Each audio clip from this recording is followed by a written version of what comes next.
आज का हमारा टॉपिक है कक्षा 8वीं का 16वां चैप्टर प्रकाश। प्रकाश एक ऊर्जा का रूप होता है जो हमें देखने में मदद करता है। सबसे पहला सवाल है कि हमें कोई भी वस्तु जो है वो दिखाई क्यों देती है। आप लोग सीधा एक आंसर देंगे कि सर हमें आँख के कारण हमें वस्तुएं दिखाई देती हैं, लेकिन ऐसा सत्य नहीं है। आप किसी अंधेरे कमरे में जाइए, क्या आपको वहाँ पे रखी हुई वस्तुएं दिखाई देती हैं? इसका जवाब है नहीं। तो इसका अर्थ है केवल आंखों की मदद से हम नहीं देख पाते, उसके लिए हमें एक और चीज़ की आवश्यकता होती है, वही हम जानते हैं। देखिए, कोई भी वस्तु हमें तभी दिखाई देती है जब उस वस्तु से आने वाला प्रकाश हमारी आंखों तक पहुंचता है। अगर हमारी आंखों तक कोई प्रकाश नहीं पहुंचेगा तो हम नहीं देख पाएंगे। यह प्रकाश उस वस्तु द्वारा उत्सर्जित भी हो सकता है या परावर्तित भी हो सकता है। देखिए, कुछ वस्तुएं होती हैं जिनका स्वयं का प्रकाश होता है, जैसे मोमबत्ती, सूर्य, उनका खुद का प्रकाश होता है, वो अपना प्रकाश उत्सर्जित करती हैं। और कुछ वस्तुएं होती हैं जिनका स्वयं का प्रकाश नहीं होता, वो किसी और के प्रकाश से परावर्तित होकर हमें नजर आती है, जैसे कुछ ग्रह, चंद्रमा आदि। तो किसी भी वस्तु को देखने के लिए उस वस्तु से प्रकाश हमारी आंखों तक पहुंचना चाहिए। वो प्रकाश उसका स्वयं का भी हो सकता है या किसी और का परावर्तित प्रकाश भी हो सकता है, तभी हमें कोई वस्तु दिखाई देती है। इन वस्तुओं को दिखाने के लिए हमारी आंखें जरूरी हैं, और हमारी आंखें जो हैं वो प्रकाश को सेंस कर सकती है, अर्थात प्रकाश को देख सकती हैं। इसके बाद है परावर्तन। देखिए, जब भी आप अपने आप को दर्पण में देखते हैं तो सामने जो आपको दिखाई देता है वो आपका प्रतिबिंब है, और वो जो प्रक्रिया, जिस प्रक्रिया के अनुसार वो आपको दिखाई देता है, उस प्रक्रिया को हम परावर्तन कहते हैं। जब हम दर्पण में स्वयं को देखते हैं तो हम अपना प्रतिबिंब परावर्तन के कारण ही देखते हैं।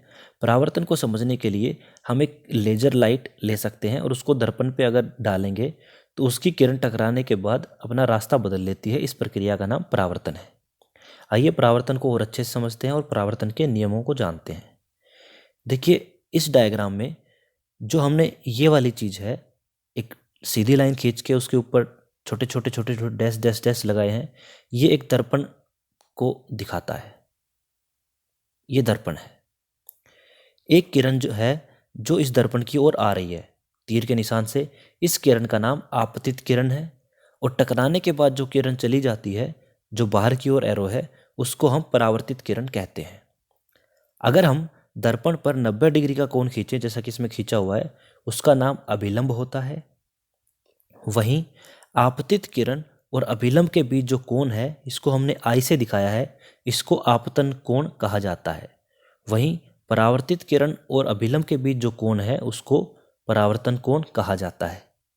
परावर्तन के कुछ नियम होते हैं, जिसमें सबसे पहला नियम है आपतन कोण और परावर्तन कोण सदैव बराबर होते हैं। अर्थात कोण आई जो है वो हमेशा कोण आर के बराबर होगा।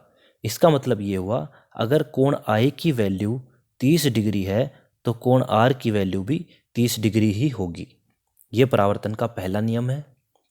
इसके अलावा आपतित किरण, परावर्तित किरण और अभिलंब, ये तीनों एक ही तल में होंगे।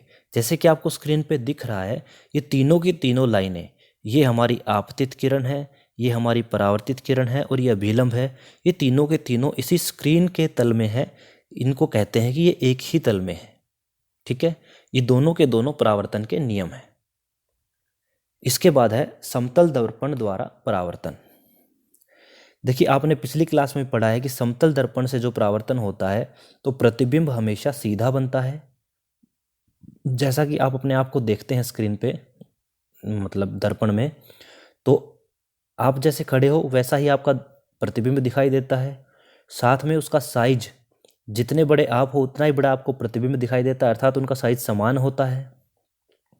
प्रतिबिंब उतनी ही दूरी पर बनता है जितनी दूरी पर हम दर्पण से दूर खड़े होते हैं। मान लो मैं दर्पण से 5 सेंटीमीटर दूर खड़ा हूं, तो दर्पण के अंदर मेरा प्रतिबिंब भी मुझे 5 सेंटीमीटर दूर ही नजर आएगा।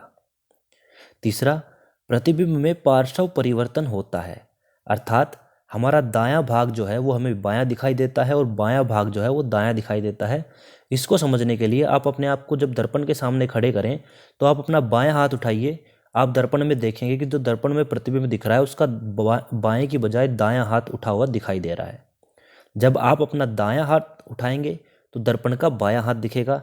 इस प्रक्रिया को हम पार्श्व परिवर्तन कहते हैं, अर्थात बायां भाग दायां दिखाई देता है और दायां भाग बायां दिखाई देता है। इसी कारण एम्बुलेंस के ऊपर अगर आपने देखा हो, एम्बुलेंस के ऊपर उल्टे अक्षरों में एम्बुलेंस लिखा होता है, ताकि जो पीछे देखने वाले दर्पण होते हैं आगे की गाड़ियों में, उनमें वो एम्बुलेंस सीधा नजर आए और समझ में आ जाए कि हाँ पीछे एम्बुलेंस आ रही है, उसको रास्ता देना है। ये सब पार्श्व परिवर्तन के कारण ही होता है। इसके बाद है परावर्तन। दो प्रकार का होता है, विसरित परावर्तन और नियमित परावर्तन। सबसे पहले जान लेते हैं विसरित परावर्तन। किसी खुरदरे या अनियमित पृष्ठ से होने वाला जो परावर्तन है उसको विसरित परावर्तन कहते हैं। चित्र के माध्यम से समझ लीजिए। नीचे जो है आपको एक इर्रेगुलर सरफेस दिख रहा है, मतलब बिल्कुल प्लेन नहीं है। उसके ऊपर जो किरणें आ रही हैं वो बिल्कुल समांतर किरणें हैं। ये वाली जो किरणें हैं ये आपतित किरणें हैं, बिल्कुल समांतर हैं। लेकिन खुरदरा सरफेस होने की वजह से जो उनका परावर्तन हो रहा है, परावर्तन के बाद वो सभी अलग अलग दिशाओं में जा रही हैं। मैं इसको दूसरे कलर से दिखा देता हूँ। परावर्तन होने के बाद ग्रीन कलर से दिखा रहा हूँ, वो सारी अलग अलग दिशाओं में जा रही हैं। इस प्रकार का जो परावर्तन है उसको हम विसरित परावर्तन कहते हैं, क्योंकि यह खुरदरे या अनियमित पृष्ठ से होता है। ठीक है। इसके बाद हम देखते हैं नियमित परावर्तन। किसी चिकने पृष्ठ या दर्पण से होने वाला जो परावर्तन है उसको नियमित परावर्तन कहते हैं। चित्र के माध्यम से देख लीजिए आप। यहाँ पर नीचे एक दर्पण जैसी प्लेन चीज़ दिखाई हुई है। जो ये वाली किरणें हैं जिनको ब्लैक कलर में दिखाया है, ये सारी की सारी किरणें आपतित किरण हैं। वहीं जिनको ब्लू कलर में दिखाया हुआ है वो सारी की सारी परावर्तित किरणें हैं। सारी किरणें आपस में समांतर हैं। इस प्रकार का जो परावर्तन है उसको नियमित परावर्तन कहते हैं। आप दोनों में फर्क देख लीजिए। इसके बाद है हमारे पास बहुप्रतिबिंब। कभी जब आप दो दर्पणों को विभिन्न एंगलों पर रखते हैं तो उनके अंदर हमें एक से ज़्यादा प्रतिबिंब दिखाई देते हैं। इसे हम कहते हैं बहुप्रतिबिंब। जैसे जो आपको डायग्राम दिख रहा है, इस चित्र में दो दर्पण हैं, उनको 90 डिग्री पे रखा गया है और उनके सामने हमने एक सिक्का रख दिया, तो हमें कुल मिला के इस सिक्के की 3 प्रतिबिंब दिखाई दे रहे हैं। ठीक है। देखिए, जब हम कभी नाई की दुकान पे जाते हैं बाल कटवाने के लिए, नाई को केश प्रसाधक या फिर बार्बर कहा जाता है, तो उसकी दुकान पे आमने सामने दर्पण लगे होते हैं और जब आप उसमें देखोगे तो आपको अपने ही बहुत सारे प्रतिबिंब दिखाई देते हैं। इसको हम बहु प्रतिबिंब कहते हैं। जब हम दो दर्पणों को एक साथ विभिन्न कोण पर लगाते हैं तो हमें एक से ज़्यादा प्रतिबिंब दिखाई देते हैं, जैसा कि हमने इस चित्र में दिखाया है। इन प्रतिबिंबों की संख्या अगर आपने निकालनी है तो ये निर्भर करती है कि आपने दो दर्पणों को किस कोण पर रखा है। जैसे इस डायग्राम में जैसे एक दर्पण यहाँ है, दूसरा दर्पण यहाँ है, इनके बीच जो बनने वाला कोण है उस पर निर्भर करता है कि इस सिक्के के कितने प्रतिबिंब बनेंगे। यहाँ पर ये कोण 90 डिग्री का है, तो यहाँ पर हमें 3 प्रतिबिंब दिखाई दे रहे हैं। इसको निकालने के लिए जो फॉर्मूला है वो ये है। ये फॉर्मूला है हमारे पास, प्रतिबिंबों की संख्या बराबर होती है 360 बटा दर्पणों के बीच का कोण -1। जैसे इस वाले केस में इनके बीच में 90 डिग्री का कोण है, तो हम कैसे निकालेंगे? 360 डिवाइडेड बाई 90 डिग्री -1। एक जीरो से एक जीरो कट गया, ये हो गया 4 और 4 - 1 बराबर होता है 3। अर्थात इसमें हमें कितने प्रतिबिंब दिखाई देंगे? 3 प्रतिबिंब। आप इसी फॉर्मूले से बाकी सब भी निकाल सकते हो बड़े आसानी से। ये हमारा फॉर्मूला है प्रतिबिंबों की संख्या निकालने के लिए। इसके बाद है बहुमूर्तिदर्शी या कैलाइडोस्कोप। कैलाइडोस्कोप एक, जो पीछे प्रतिबिंब हमने सीखे हैं बहु प्रतिबिंब, इसकी एक एप्लीकेशन है। इसमें 3 दर्पणों को त्रिभुज के आकार में रख दिया जाता है और इस तरह से जो आपको इस चित्र में दिख रहा है इस तरह से इसकी स्ट्रक्चर बनाई जाती है। 3 दर्पणों को रख दिया त्रिभुजाकार में, उसके अलावा एक साइड में सफ़ेद रंग का कोई कागज़ लगा दिया गया, दूसरी साइड में एक अपारदर्शी कुछ गत्ता टाइप की कोई चीज़ लगा दी और उसके बीच में एक छेद कर दिया, और इस बीच में उसके बीच में बहुत सारी चीज़ें, रंगीन चीज़ें इसके अंदर डाल सकते हो। इसके अंदर हमें बहुत सारे प्रतिबिंब बनने के बाद हमें अलग अलग डिज़ाइन नज़र आते हैं। जैसे ये जो चित्र दिख रहा है आपको, ये एक बहुमूर्तिदर्शी या कैलाइडोस्कोप में ही बना हुआ चित्र है। इसके अंदर अलग अलग डिज़ाइंस बनते हैं, वो भी इसी के कारण, जो हमने पढ़ा था बहु प्रतिबिंब के कारण इसके अंदर बहुत सारे डिज़ाइन बन जाते हैं। इसको कहते हैं बहुमूर्तिदर्शी या कैलाइडोस्कोप। यह घर पे बनाना भी बड़ा आसान है। इसके बाद आता है श्वेत प्रकाश या 7 रंगों का समूह। देखिए, सूरज से जो रोशनी आ रही है वो सफ़ेद रंग की रोशनी होती है, श्वेत प्रकाश होता है। असल में वह 7 रंगों का समूह होता है। क्योंकि वो 7 रंगों का समूह होता है, इसी कारण हमें कभी कभी इंद्रधनुष देखने को मिलता है। श्वेत प्रकाश, जब श्वेत प्रकाश अपने रंगों में विभाजित हो जाए उस प्रक्रिया को हम विक्षेपण कहते हैं। विक्षेपण को देखने के लिए हम एक त्रिभुज का इस्तेमाल कर सकते हैं, प्रिज्म का। ये जो चीज़ है आपके सामने, इसको हम प्रिज्म कहते हैं। यह कांच की बनी होती है और ये ऐसी होती है कि इसके अंदर जब सफ़ेद प्रकाश अंदर जाता है तो वह उसके 7 रंगों के भागों में विभाजित हो जाता है। इस प्रक्रिया का नाम विक्षेपण है। विक्षेपण को हम आगे आने वाली क्लासों में, खास करके 10वीं क्लास में, और डिटेल से पढ़ेंगे। इसके बाद हमारा इस चैप्टर का सबसे इम्पोर्टेंट जो टॉपिक है वो है मानव नेत्र। देखिए, मानव नेत्र एक महत्वपूर्ण ज्ञानेंद्रिय है जिसकी मदद से हम वस्तुओं को देख सकते हैं। हम अभी मानव नेत्र की संरचना, उसके अंदर विभिन्न जो हिस्से हैं, पार्ट हैं वो, और उनकी कार्यविधि समझेंगे। देखिए, मानव नेत्र कुछ इस तरह का दिखता है। इसके अंदर जो विभिन्न अंग हैं वो इसमें दिखाए हुए हैं। मैं एक एक करके इनके बारे में बताता हूँ। सबसे पहले मानव नेत्र का जो ये वाला हिस्सा है जो मैं भी मार्क कर रहा हूँ, ये पूरा का पूरा हिस्सा, बाहरी हिस्सा सफ़ेद रंग का होता है तथा यह कठोर हिस्सा होता है। देख लीजिए, मानव नेत्र लगभग गोलाकार होता है। इसका बाहरी आवरण सफ़ेद होता है और यह कठोर होता है जो आंतरिक भागों को दुर्घटना से बचाता है। सामने वाला पारदर्शी हिस्सा, ये जो हिस्सा है यहाँ पर, ये जो पार्ट है यहाँ पर, ये पार्ट पारदर्शी होता है, अर्थात इसमें से प्रकाश जो है वो जा सकता है। इस हिस्से को हम कॉर्निया या स्वच्छ मंडल कहते हैं। आंखों का रंग परितारिका या आइरिस नामक पेशी के कारण होता है। आप देखते हैं कुछ लोगों की आंखें भूरी होती हैं, कुछ लोगों की आंखें काली होती हैं, कुछ की आंखें नीली तथा कुछ की आंखें हरी होती हैं। उसका कारण है कि कॉर्निया के बाद जो ये आपको छोटी छोटी 2 पेशी दिख रही हैं, जो इसमें आपको नीले रंग की दिख रही होंगी, इनको कहते हैं परितारिका। जिस व्यक्ति की परितारिका का जैसा रंग होगा वैसा ही उनकी आंखों का रंग हमें दिखाई देता है।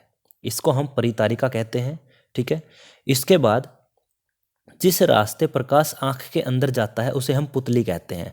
अब देखिए, परितारिका के बीच में एक ये छोटी सी जगह खाली है, इसी जगह से प्रकाश आंख के अंदर एंटर करता है। इस हिस्से को हम पुतली कहते हैं। जिस रास्ते से प्रकाश आंख के अंदर जाता है इसको हम पुतली कहते हैं। पुतली का साइज परितारिका से कंट्रोल होता है। पुतली का साइज प्रकाश की कमी या अधिकता के हिसाब से बदलता रहता है। इसमें परितारिका इसकी मदद करती है। अगर हम बहुत अंधेरे कमरे में चले जाते हैं तो हमारी आंखों की पुतली जो है वो बड़ी हो जाती है।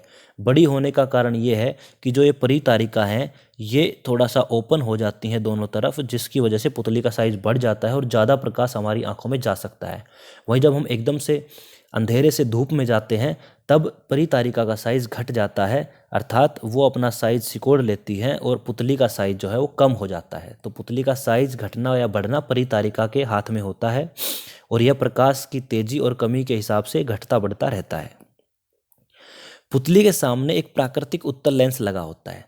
लेंस आपको इस डायग्राम में दिख रहा है। यह एक उत्तल प्रकार का लेंस होता है जो बीच से मोटा और किनारों से पतला होता है। इस लेंस को पक्षमाभ पेशी पकड़े रहती है दोनों साइड से। इस लेंस को, जैसे ये वाला जो हिस्सा है, देखिए ये वाला हिस्सा और ये वाला हिस्सा, जिसने इस लेंस को पकड़ के रखा है, होल्ड करके रखा है, उसको हम पक्षमाभ पेशी कहते हैं। ये पक्षमाभ पेशी लेंस की ज़रूरत के हिसाब से इसको छोटा या बड़ा कर सकती है।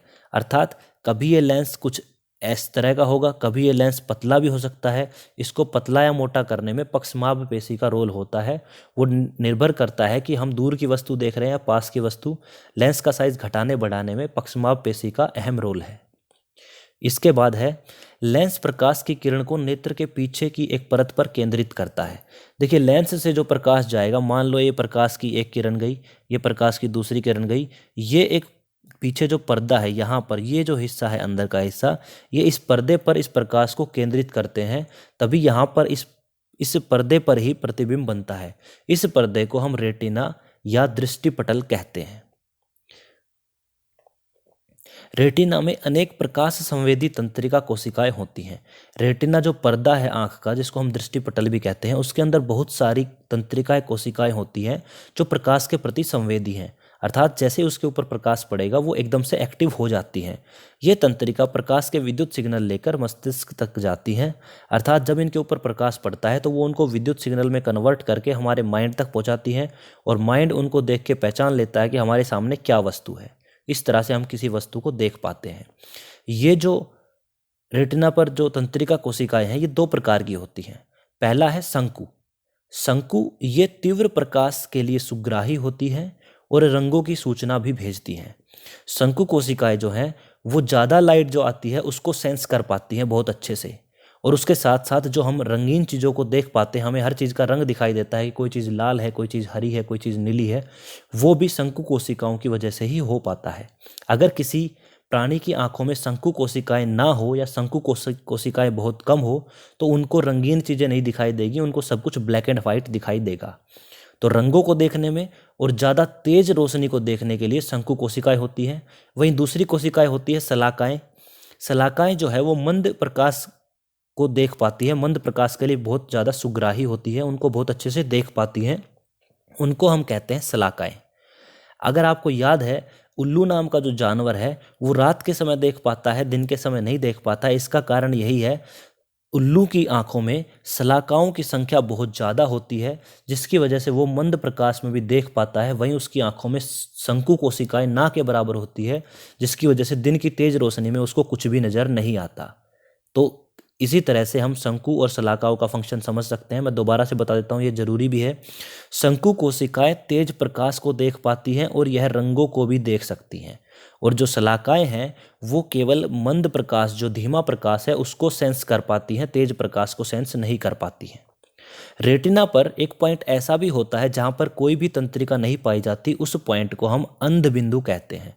यहाँ पर जो ये वाला पॉइंट है, ये सेंटर, यहाँ पर एक पॉइंट ऐसा है, ये वाला पॉइंट, जहाँ पर कोई भी तंत्रिका कोशिका नहीं पाई जाती। अगर कोई लाइट इस पॉइंट तक पहुँचती है तो उसको हमारा जो आँख है वो सेंस नहीं कर पाता और उसको मस्तिष्क तक नहीं लेके जाएगा।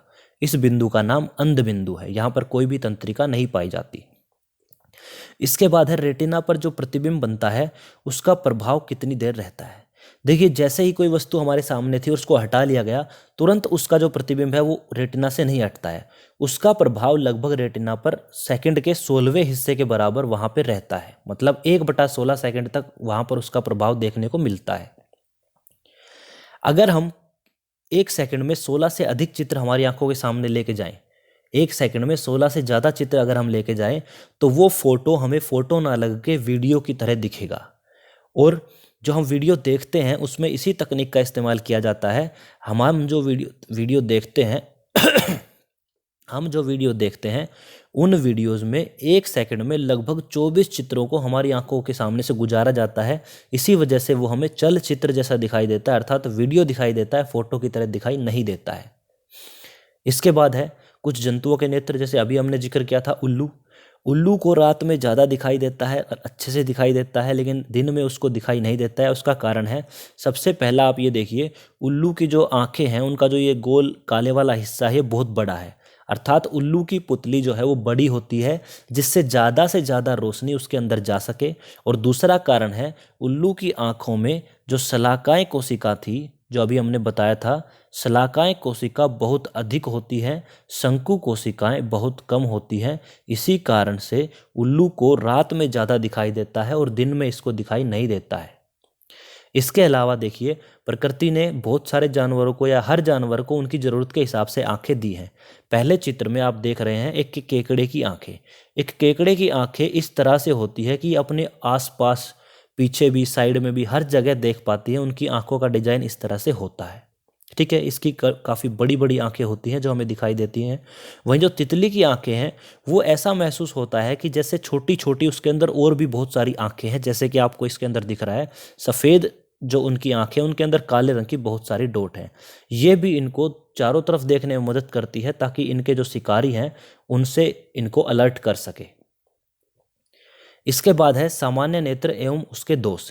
देखिए, हमारा जो नेत्र होता है ये इतना अच्छा ज्ञानेंद्रिय है, यह दूर की वस्तुएं भी और पास की वस्तुएं भी आराम से देख सकता है और बड़े आराम से उनको फोकस से देख सकता है, ठीक है। दूर की वस्तुओं में यह इनफाइनाइट तक देख सकता है, मतलब अनंत तक वस्तुओं को देख पाता है। परंतु जो पास की वस्तुएं होती हैं उनको यह 25 सेंटीमीटर की दूरी तक बहुत अच्छे से देख पाता है। देख तो हम नज़दीक भी लेंगे, लेकिन 25 सेंटीमीटर की दूरी पर यह आसानी से देख सकता है। ये जो दूरी है उसको हम कहते हैं निकटतम बिंदु। हमें जब भी कोई किताब पढ़ते हैं या कुछ भी पढ़ाई वगैरह करते हैं तो हमें वो वस्तु 25 सेंटीमीटर की दूरी पे रखना चाहिए। उसको हम निकटतम बिंदु कहते हैं। वहाँ तक हमारी आँख जो है वो बड़ी आसानी से देख पाती है। पास की और दूर की वस्तुओं को देखने के लिए पक्षमापेशी लेंस के साइज और मोटाई में परिवर्तन करती है। जैसा मैंने अभी थोड़ी देर पहले बताया था आपको कि कभी हमें पास की वस्तु देखनी पड़ती, कभी हमें दूर की वस्तु देखनी पड़ती। तो हमारी आंख का जो लेंस है वो फ्लेक्सिबल होता है। कभी वो लेंस जो है वो थोड़ा सा बीच से ज़्यादा मोटा हो जाएगा, कभी वो लेंस जो है वो बीच से कम मोटा रहेगा। इस तरह से उसका साइज जो बदलता है वो यहाँ पर जो लेंस को पकड़े रहती हैं पक्षमापेशियाँ, ये पक्षमापेशियाँ हैं, ये उसके साइज को छोटा या बड़ा करती रहती है उसके हिसाब से कि उसको दूर की वस्तु देखनी है या नज़दीक की वस्तु देखनी है। परंतु कभी कभी मनुष्य की जो आंखें होती हैं वो उसके अंदर कुछ परेशानी हो जाती है और वो कभी दूर का या नज़दीक का नहीं देख पाती है। ठीक है, इनको हम कहते हैं नेत्र दोष। अगर कोई आंख नज़दीक की वस्तु को अच्छे से देख पाती है लेकिन दूर की वस्तु को नहीं देख पाती है तो उसे हम कहते हैं निकट दृष्टि दोष, जो हम आगे 10वीं क्लास में पढ़ेंगे। वहीं अगर कोई आंख दूर की वस्तु को देख पाती है लेकिन नज़दीक की वस्तु को नहीं देख पाती तो उसको हम कहते हैं दूर दृष्टि दोष। इनको दूर करने के लिए हम उचित फोकस दूरी के लेंस इस्तेमाल करते हैं, जो अभी हमारे कोर्स में नहीं है, 10वीं क्लास में आएगा। इसके बाद एक नेत्र दोष होता है मोतियाबिंद। मोतियाबिंद का अर्थ होता है वृद्धावस्था में जब बुढ़ापा आ जाता है तो आँखों का जो लेंस है वो धुंधला पड़ जाता है। धुंधला पड़ जाने की वजह से उससे जो भी चीज़ें हमें नज़र आएंगी वो धुंधली ही नज़र आएंगी। इस अवस्था को हम मोतियाबिंद कहते हैं। इसका उपचार क्या है? इसका उपचार है, आजकल बहुत अच्छे से संभव है ये उपचार। इसके उपचार के लिए ऑपरेशन करके जो पुराना जो लेंस है उसको हटाकर कृत्रिम नया लेंस लगा दिया जाता है, जिससे उसका उपचार हो जाता है और उनको सब कुछ साफ साफ नज़र आता है। ये मोतियाबिंद है। इसके बाद है कि हमें अपने नेत्रों की देखभाल किस तरह से करनी चाहिए। देखो, अगर चश्मे की ज़रूरत है, अगर हमें कोई दृष्टि दोष है, निकट दृष्टि दोष या दूर दृष्टि दोष, तो हमें उचित चश्मे का उपयोग करना चाहिए, चश्मे पहनने चाहिए। कभी भी आंखों के ऊपर सीधी लाइट नहीं मारनी चाहिए, कोई लेजर लाइट या टॉर्च हमें अपनी आंखों पे नहीं मारनी चाहिए, क्योंकि उससे हमारी आंखों को नुकसान पहुंचता है। जब भी आंख में कोई दिक्कत हो तो उसको रगड़ना नहीं चाहिए, कुछ गिर जाए तो उसको रगड़ना नहीं चाहिए, बल्कि स्वच्छ पानी से उसको धो लें ताकि उसमें जो भी कुछ गया है वो निकल जाए। पढ़ाई करते टाइम हमेशा किताबों को उचित दूरी पर रखना चाहिए। उचित दूरी जो है वो हमारी आंखों के लिए 25 सेंटीमीटर है, जिसको हमने निकटतम बिंदु बोला था अभी। कभी भी सूर्य को सीधे नहीं देखना चाहिए, क्योंकि सूर्य से हानिकारक किरणें आती हैं जो हमारी आंखों को डैमेज कर सकती हैं। चलती गाड़ी में कभी पढ़ना नहीं चाहिए, क्योंकि जब गाड़ी चलती है तो वो हिलेगी और हिलती हुई वस्तु को देखने में हमारी आंखें जो हैं वो परेशान होती हैं। ठीक है, इसके बाद है चाक्षुष विकृति एवं ब्रेल लिपि। देखिए, जिन व्यक्तियों को दृष्टि संबंधी अक्षमता होती है उनको पढ़ने के लिए ब्रेल लिपि का इस्तेमाल किया जाता है।